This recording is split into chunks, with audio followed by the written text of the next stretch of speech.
예, 할렐루야. 여러분 주님 안에서 평안하셨죠? 반갑습니다. 오늘 사무엘하 9장을 이제 들어가게 되는데요. 그 9장 1절부터 13절까지 그 말씀이 좀 짧아요. 그걸 먼저 받들어서 읽어 올리도록 그렇게 하겠습니다.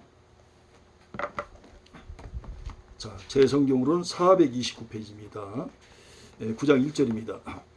하루는 다윗이 물었다. 사울의 집안에 살아남은 사람이 있느냐?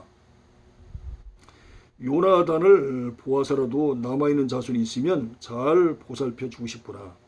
마침 사울의 집안에서 종로로 타는 시바라는 사람이 있어서 사람들이 그를 불러 다윗에게로 데리고 왔다. 왕이 그에게 네가 시바냐 하고 물으니 그러합니다 하고 그가 대답하였다.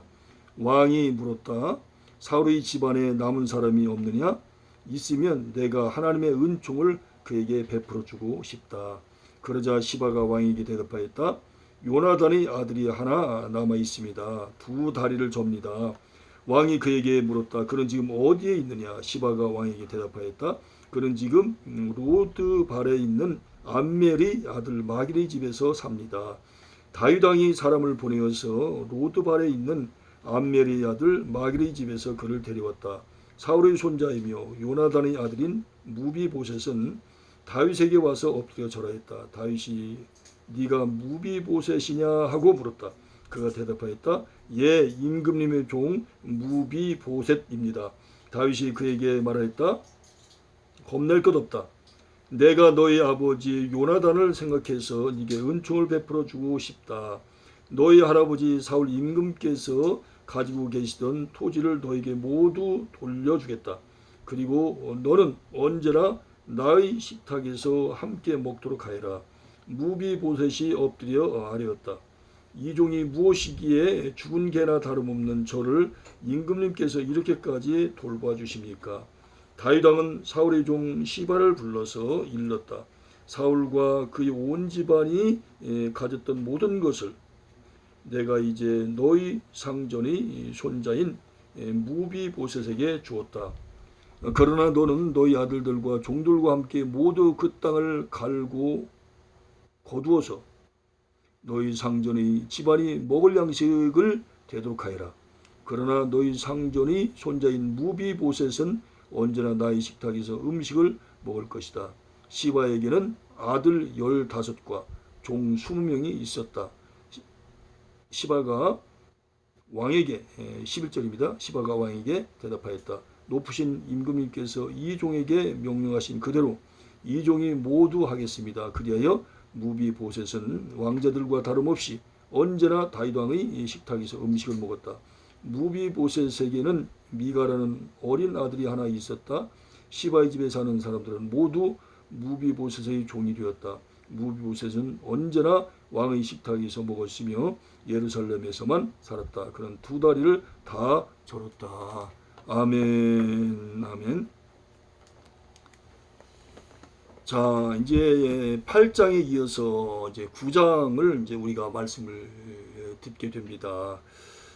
제가 늘 이제 말씀드립니다만은 이제 성경 66권 1189장이 아닙니까?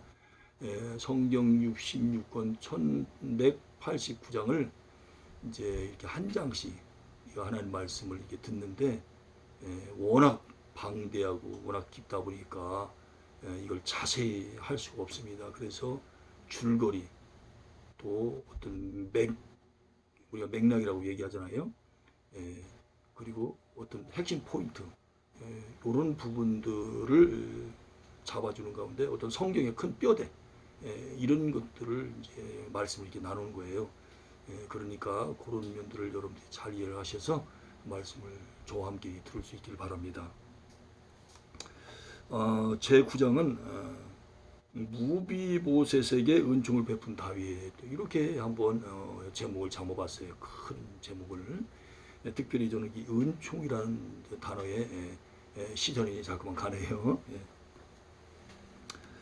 먼저 우리가 이제 본문을 본격적으로 들어가기 전에 무비보셋이라고 하는 그 이름을 좀 한번 알아볼 필요가 있다 하는 생각이 들었어요.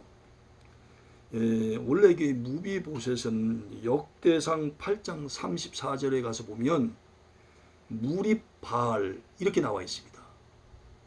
아마 무비보셋이 또 다른 이름이 있었어? 처음 듣는 말 같은데 이렇게 혹시 생각하는 분도 있을 수도 있을 거예요. 근데 있습니다. 여러분 이거 바알을 하면 뭐가 생각이 나요? 엘리야 선지자가 갈멜산에서 바알 선지자들과 결전을 벌여가지고 진멸시키는 걸 보지 않습니까? 하나님께서 원치 않는 그런 삶을 살아가는 사람들이기 때문에 그렇게 하시는 것이 아니겠어요? 뭐 바알자가 들어가게 되면 이게 좋은 게 아니에요. 이스라엘 백성들은 굉장히 혐오하고 아주 싫어합니다. 치를 떨어요. 바알자가 들어가면. 근데 무리바알이라고 한 거예요. 그러면서 이제 제가 어떤 생각을 딱 드냐면, 물론 이제 무비보셋의 아버지는 요나단입니다. 요나단은 상당히 신실하잖아요. 그런데 이제 요나단의 아버지인 그 사울 왕, 우리가 이제 사무엘상 또 사무엘 하도 봤지만 그 신앙이 영 좀 그렇거든요, 솔직히. 그래서 요나단이 이름을 질 때, 물론 대개 이제 아빠 엄마가 이름을 짓지만, 아무래도 그 요나단의 아버지가 왕이니까 그 사울 왕, 다시 말하면 무비보셋의 할아버지인 사울 왕의 그 영향이 좀 미치지 않았는가, 그런 생각이 드는 거예요. 그러니까 이런 이름을 지었겠죠. 무리바알이라는 이름을 지었겠죠. 그래서 그 바알을 좀 잠깐 좀 알아보면 소유자란 뜻이에요. 가나안과 수리아에서 주신으로 섬김을 받은 남성 신입니다. 그리고 태양을 상징하는 신이에요.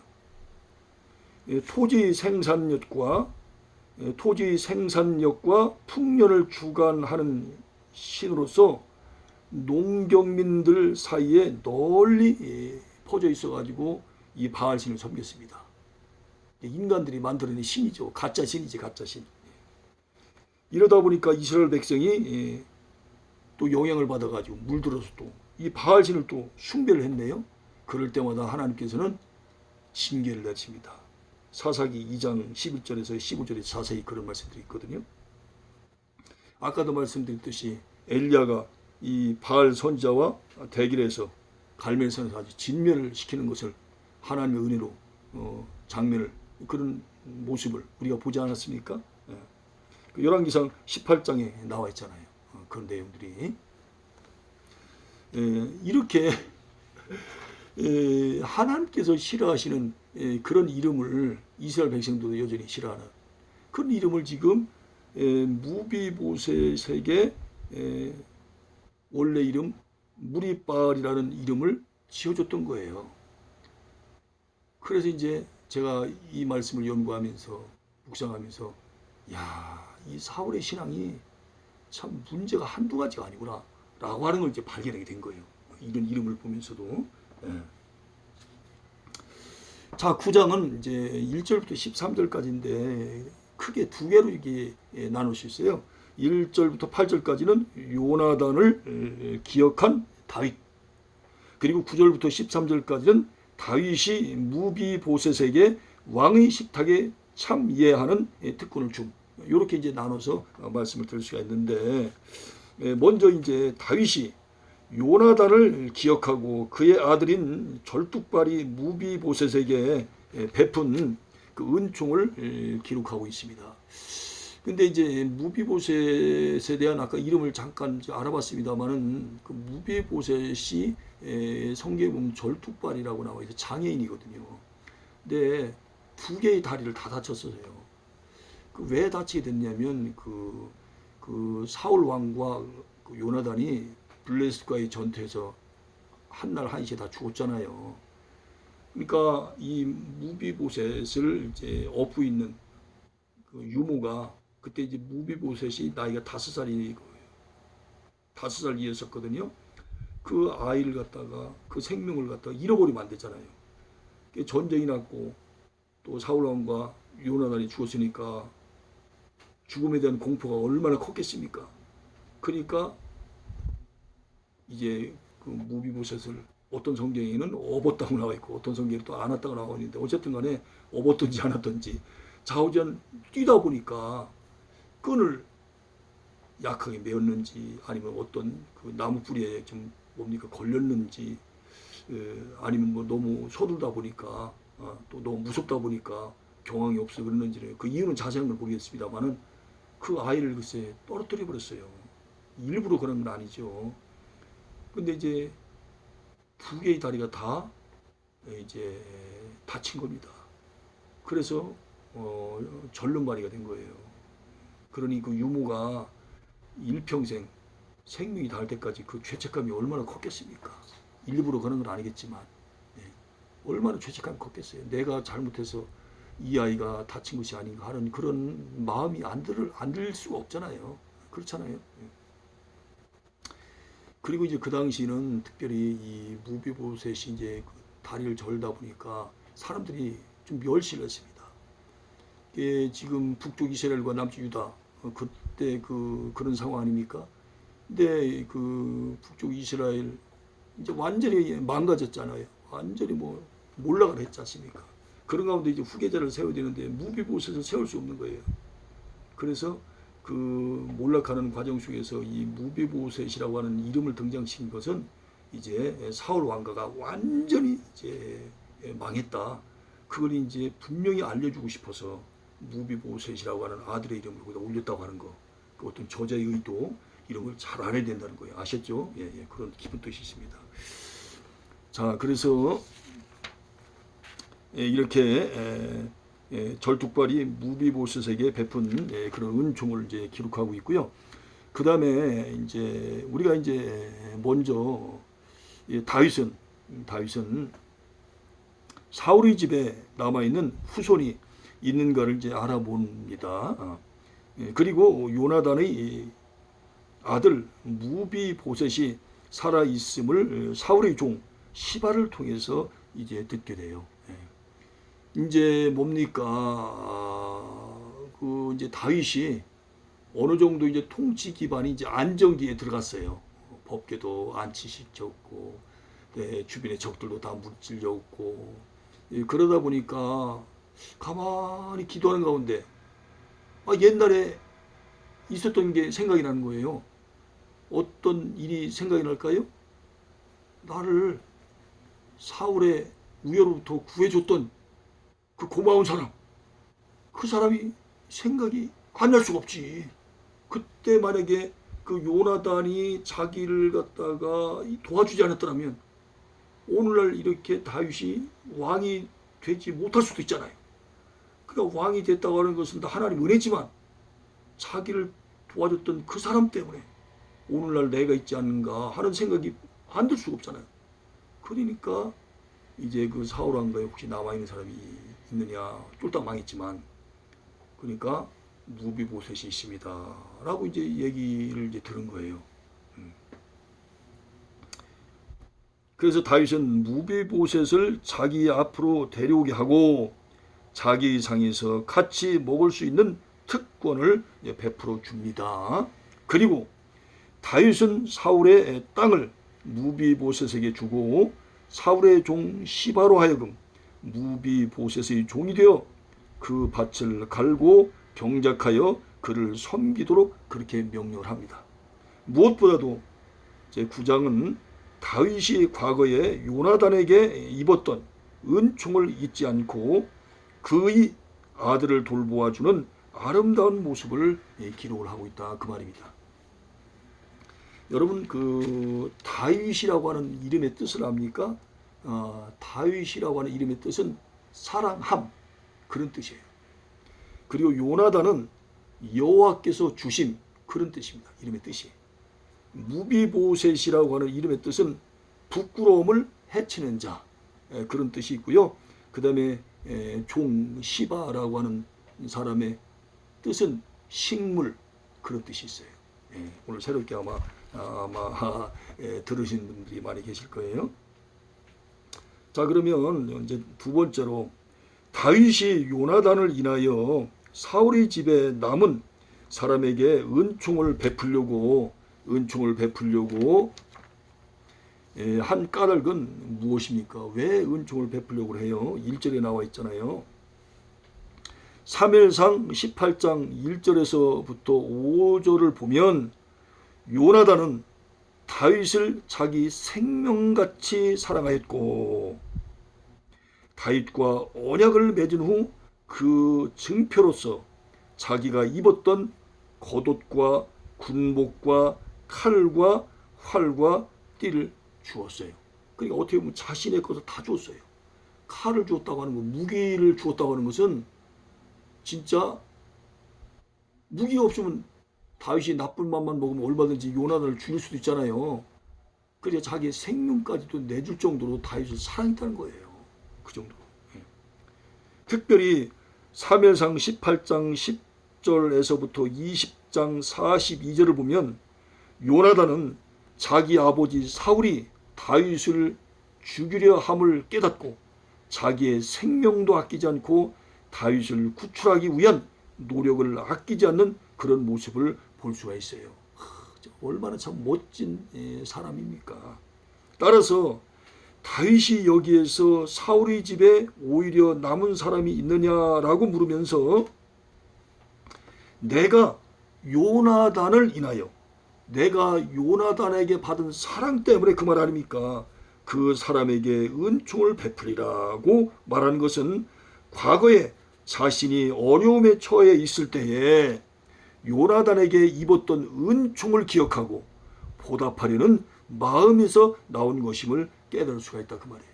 그러니까 다윗이 우리가 살다 보면 우리가 뭐 친구라든지 지인들한테 아니면 모르는 사람을 통해서도 우리가 도움을 받을 수가 있잖아요. 근데 지금 이 다윗이 받은 도움은 말입니다. 생명을 구해준 거예요. 그러니까 완전히 죽을 수밖에 없는 그런 상황에서 이 다윗을 살려낸 거와 다름이 없거든요.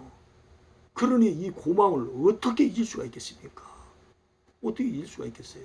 도저히 잊을 수가 없죠. 잊을 수가 없죠, 이건. 시간이 가면 갈수록 그 고마움이 더 깊어지고 더 새록새록 생각이 나고 그렇지 않겠습니까? 그리고 그 마음의 부담은 마음의 그 부담감은 더 커지지 않겠냐 그 말입니다. 마치 마음 한켠에 큰 납덩어리 같은 것이 있어서 자기의 마음 한켠을 짓누르지 않았겠느냐 그 말이에요. 그렇잖아요. 빨리 이 은혜의 빚을 갚아야 마치 창공을 홀홀 날아다니는 새처럼 저 넓고 넓은 하늘을 날아다닐 수 있을 것이 아니겠냐 그 말 아니겠습니까? 결국 다윗은 형제보다 더 친밀한 친구였던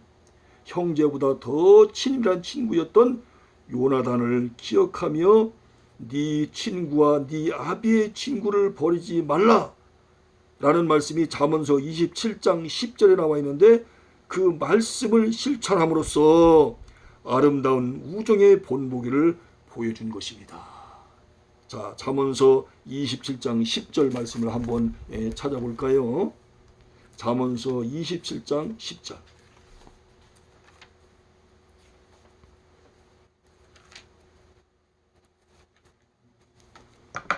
잠언서 27장 10절 920페이지네요. 제 성경으로는 거기에 이런 말씀이 기록되어 있습니다.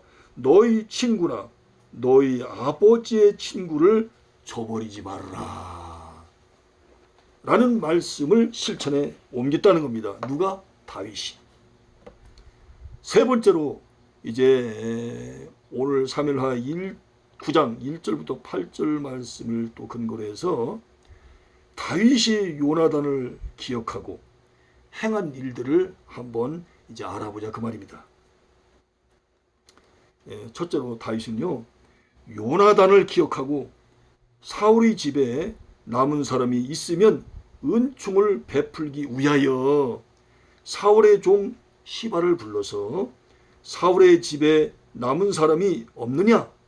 내가 그 사람에게 하나님의 은총을 베풀고자 하노라고 3절에서 그렇게 묻습니다.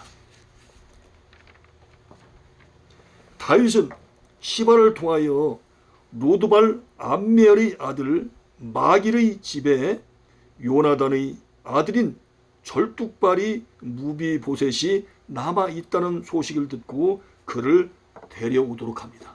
자, 여러분 거기 보면 그 마길이라고 하는 사람 이름이 나오지 않습니까?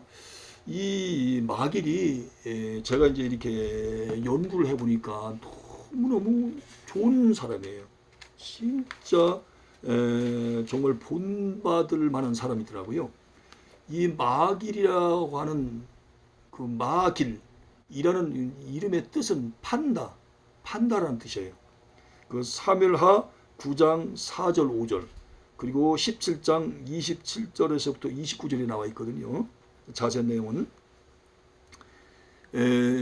이 마길이 두 가지의 선행을 이제 행하게 되는데요. 첫 번째는 무비보셋을 갖다가 은닉 보호합니다. 숨겨졌다 그 말이에요.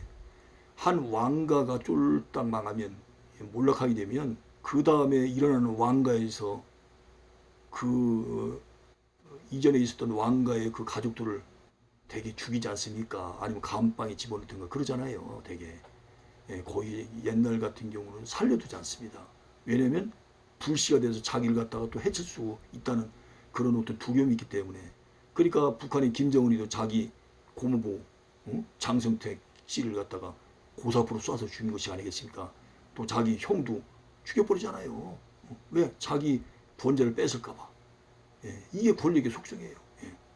그러니까 이 무비보셋은 죽은 목숨이나 다름이 없는 거예요. 살아있으면 살아있는 게 아니에요. 자기 집안에서 살아있는 사람 자기 혼자예요. 거기다가 또 몸도 건강하지도 못하고 지금 장애를 갖고 있잖아요. 그래 누가 쫓아오면 도망가지도 못해. 완전히 뭐 죽은 목숨이나 다름이 없습니다. 그런 사람을 지금 마길이가 숨겨준 거예요. 이것은요, 마길이가 자기 생명을 내놓고 하는 용감한 행동입니다. 이건 아무나 할 수 있는 게 아니에요. 걸리면 마길도 죽을 수 있는 거예요. 마길도. 그리고 이제 마길이 또 좋은 일을 또 하는데요.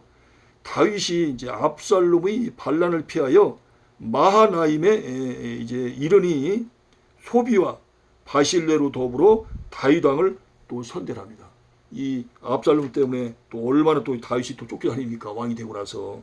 그때 마하나임에 이제 다윗이 도착을 했었는데 그때 소비, 바실레 그리고 마길 이렇게 세 사람이 이 다윗 왕을 깍듯이 이제 대접을 했다는 거예요. 이거를 그래서 이런 의미에서 마길이 참 훌륭한 사람이다 하는 것을 알 수가 있죠.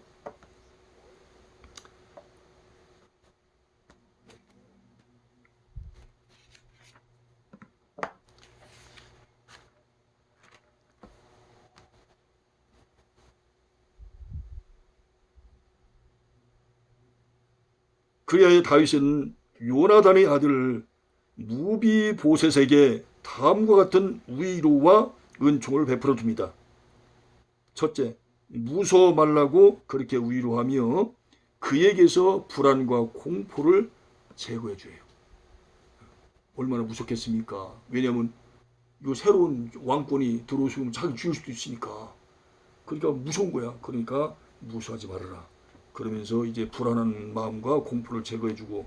두 번째, 내가 반드시 네 아비 요나단을 인하여 네게 은총을 베풀리라고 말하며 요나단이 자기에게 베풀었던 은총을 갚겠다고 그렇게 약속을 합니다.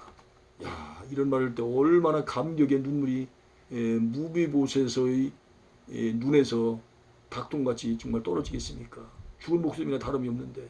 아까 9장 우리가 1절부터 13절까지 읽었지만 자기를 죽은 개나 다름없다고 그렇게 표현하고 있지 않습니까? 그게 그냥 겸손하기 때문에 그렇게 말한 게 아니에요. 진짜 파리만도 못한 인생을 살고 있는 거예요. 지금 숨어서.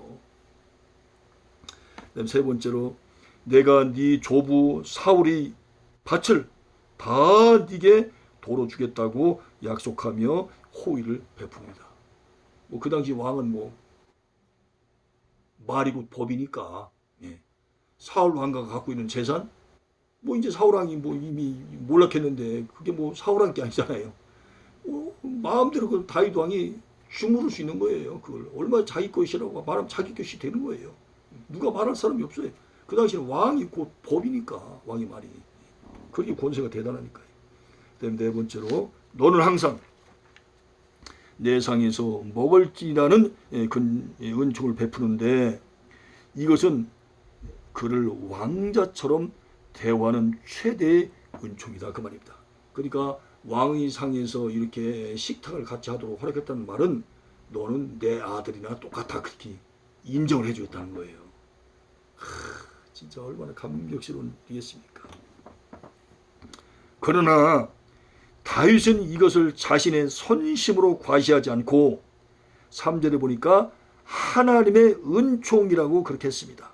왜냐하면 요나단과의 언약을 지킬 수 있도록 환경과 기회를 만들어 주신 분이 하나님이시고, 은총은 결코 다윗 자신이 베풀 수 없으며 하나님께서만 베푸실 수 있기 때문이다, 그런 말씀입니다. 그래서 은총을 히브리어로 헤세드다, 그렇게 얘기해요. 헤세드. 네. 특별히 그 요나단과의 언약, 사무엘상 20장 14절부터 16절 42절에 자세히 나와 있어요. 네. 그 약속을 그대로 다윗은 지키겠다는 거예요. 요나단이 그랬거든요. 나를 기억해라, 우리 집안을 기억해라. 쉽게 말하자면 보호해달라는 거예요. 보호해달라. 여기에 대하여 무비보셋은 이 종이 무엇이간데 왕께서 죽은 개 같은 나를 돌아보시나이까? 라고 8절에서 지극히 겸손한 마음으로 다윗의 호의를 받아들입니다.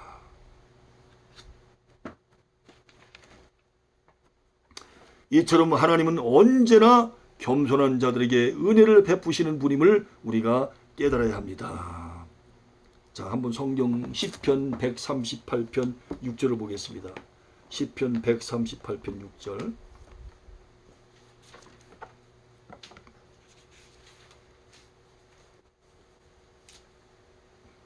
주님께서는 높은 분이시지만 낮은 자를 굽어보시며 멀리서도 오만한 자를 다 알아보십니다. 그랬어요. 야, 멀리서도 오만한 자, 교만한 자를 다 알아보신다네. 그러니 어떻게 우리가 교만할 수가 있겠어요? 오만할 수 있겠습니까? 이어서 이제 시바에 대해서 좀 알아보도록 할게요. 2절 또 9절에서 12절에 나와 있는데, 자세한 내용은 그 시바는 아까도 말씀드렸지만 뜻이 식물이란 뜻입니다. 식물이란 뜻인데, 이 시바가 말입니다. 이 사람이 이게 보통 문제가 많은 사람이 아니에요. 이게. 네. 원래 이 사람은 사울 왕의 종이었어요. 그런데 결국 나중에는 이제 무비보셋의 종이 되잖아요. 무비보셋은 사울 왕의 손자 아닙니까? 예. 예. 그게 평생 종으로 살다 산 사람이에요. 근데 뭐 종으로 살다 간다는 그 자체가 불행은 아닙니다. 그 종으로서의 삶을 최선을 다해서 섬기면 그 섬긴 거에 대한 축복은 다 받아 누릴 수가 있어요. 문제는 이 시바가 종으로서의 삶을 충성되이 살지 못했다는 거예요. 그 부분을 이제 하나하나 알아볼 겁니다. 그런데 다윗에 의해 무비보셋의 종으로 임명되어 무비보셋에게 되돌려준 사울 왕의 유산을 관리하면서 무비보셋을 섬기게 된 것입니다. 아까도 우리가 잠깐 좀 알아봤죠.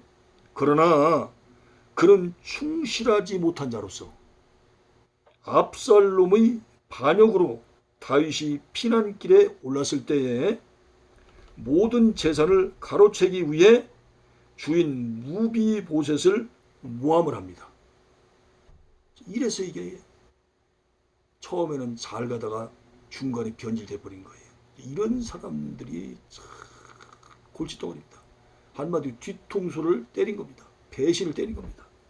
그래서 사무엘하 16장 1절부터 4절까지 보겠습니다. 사무엘하 1절부터 4절까지.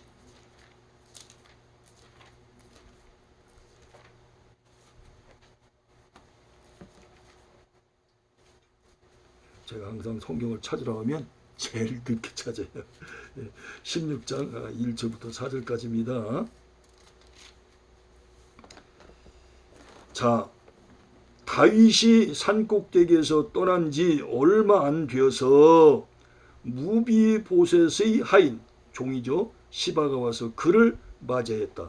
시바는 나귀 2마리에 안장을 얹고 그 위에다가는 빵 200개와 건포도 뭉치 100덩이와 여름 과일, 과일이 식물 아닙니까? 여름 과일 100개와 포도주 한 가죽 부대를 싣고 왔다. 이것이 뇌물이에요, 뇌물.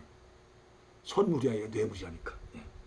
그리고 2절, 왕이 시바에게 물었다. 네가 무엇 때문에 이것을 가지고 왔느냐? 시바가 대답하였다. 이제 지금도 거짓말하는 거예요. 이 나귀들은 임금님의 가죽돌이 타고 빵과 여름 과일은 신하들이 먹고 포도주는 누구나 광야에서 기진할 때 마시고 이렇게 하시라고 가져왔습니다. 야, 굉장히 다윗 왕을 생각하는 것처럼 지금 말합니다. 왕이 또 물었다. 그런데 네가 섬기는 상전이 손자는 지금 어디에 있느냐? 무비보셋은 어디에 있느냐? 그 말 아닙니까? 시바가 왕에게 대답하였다. 그는 지금 예루살렘에 머물러 있습니다. 이제야 이스라엘 사람이 자기 할아버지의 나라를 자기에게 되돌려 준다고 생각하고 있습니다. 야, 이게 무슨 말이에요?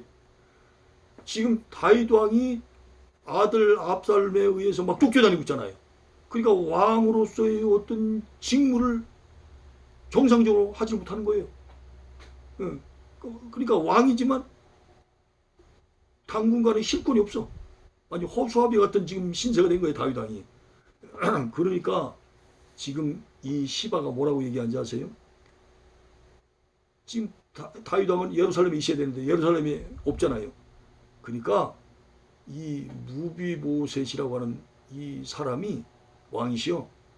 이 사람이 글쎄 왕이 지금 쫓겨다니는 그런 판국에 왕을 갖다가 생각하지 않고 이자가 이 나쁜 사람이 세상에 왕자리를 지금 뺏으려고 하고 있습니다. 그렇게 나오는 거야. 그러니 이 말을 들었을 때 다윗 왕이 눈이 뒤집어져 안 뒤집어져? 눈이 뒤집어지는 거지. 오늘날말하면 뚜껑이 열려버리는 거야. 야, 세상에. 자신의 이익을 챙기기 위해서 자신의 배를 채우기 위해서 이렇게 자기가 섬겼던 무비보셋을 이렇게 지금 배신 때리는 거예요. 얼마나 악합니까?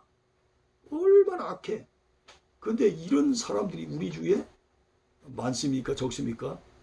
엄청나게 많죠. 그래서 우리가 사람을 잘 사귀어야 합니다. 사람을 잘 써야 돼요. 오죽했으면 옛날 속담에 물길